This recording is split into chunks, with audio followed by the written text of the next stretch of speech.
నాతో పాటు పెట్టి బేడ అంతా సర్దేశాను. 2 రోజులకి మామూలుగా ఉండదు. 2 రోజులు మన ప్లాన్ ఏంటంటే సెకండ్ సాటర్డే సండే సెలవు కాబట్టి ఎలాగైనా దాన్ని యూటిలైజ్ చేసుకోవాలని గట్టిగా ఫిక్స్ అయిపోయాం అనమాట. 11:33 అయింది టైము. సో ట్రైన్ రాగానే మనం డైరెక్ట్గా జొయ్యి అనుకుని రాజమండ్రి వెళ్ళిపోతాం. 3:11 అయిపోయింది. 3 గంటల జర్నీ. బస్కి వచ్చేసినా బాగుంది అనిపించింది. మధ్యలో ఆపేసి తోలు ఇచ్చాడు ట్రైన్.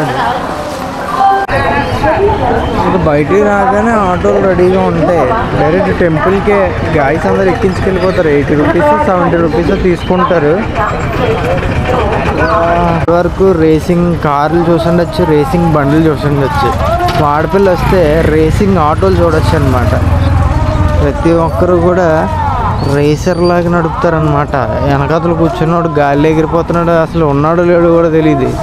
చాలా దారుణమైన స్పీడ్, మినిమం ఒక 60-70 km/hలో ఒక ఆటో, అది కూడా ఫుల్గా జనాలు ఎక్కి చాలా దారుణంగా వచ్చిందనమాట. చూడాలి ఇప్పుడు నెక్స్ట్ తక్షణ కర్తవ్యం ఏంటంటే ఫ్రెష్ అయిపోవాలి.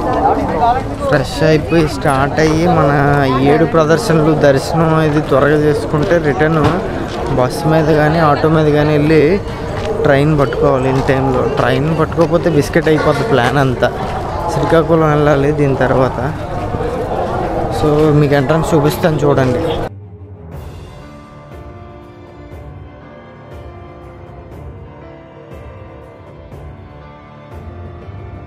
వెంకటేశ్వర స్వామి దర్శనం అక్కడే జరుగుతుంది. అది అయిన తర్వాత మనం ఇక్కడ గోశాల ఒకటి ఉంటుంది అనమాట. ఆవులు ఇవన్నీ ఉంటాయి. సో మనం అక్కడికి కూడా ఒకసారి వెళ్ళి చూపిస్తాను. ఇదంతా గుడి ప్రాంగణం. దర్శనం అయిన తర్వాత ఇలా బయటకు వస్తాం అన్నమాట. చూస్తున్నారు కదా, దర్శనానికి అయితే 1 అవర్ పట్టింది అనమాట. ఫ్రీ దర్శనంలోనే వచ్చాను. 1 అవర్లో దర్శనం అయిపోయింది. టెంపుల్ దర్శనం అయిన తర్వాత పక్కన శివాలయం ఉంటుంది అనమాట. శివాలయంకి మనం విజిట్ చేద్దాం, చూపిస్తాను శివాలయం కూడా. యాక్చువల్లీ కెమెరా ఎలా లేదు, బట్ మనం ధైర్యం చేస్తాం. మామూలుగా ఉండదు మనతో. ఈ టెంపుల్ చూసారా, దీనికి కాయిన్స్ స్టిక్ చేస్తారనమాట. కాయిన్స్ అంటిస్తారు. ఎవరైతే కోరిక బలంగా కోరుకొని అంటిస్తారో అది అంటుకుందంటే ఆ కోరిక తీరుతుందని ఇక్కడ నమ్మకం. నేను కూడా అంటించాను. మన కాయిన్ అంటుకుంది.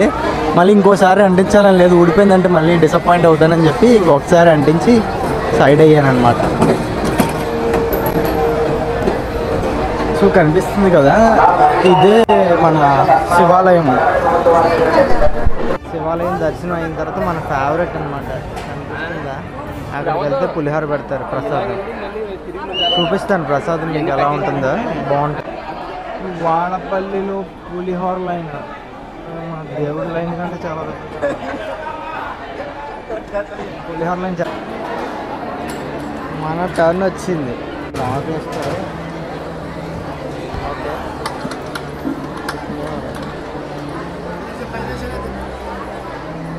ఇదే మన పులిహోర. ఇది పట్టుకొని తినేయడమే.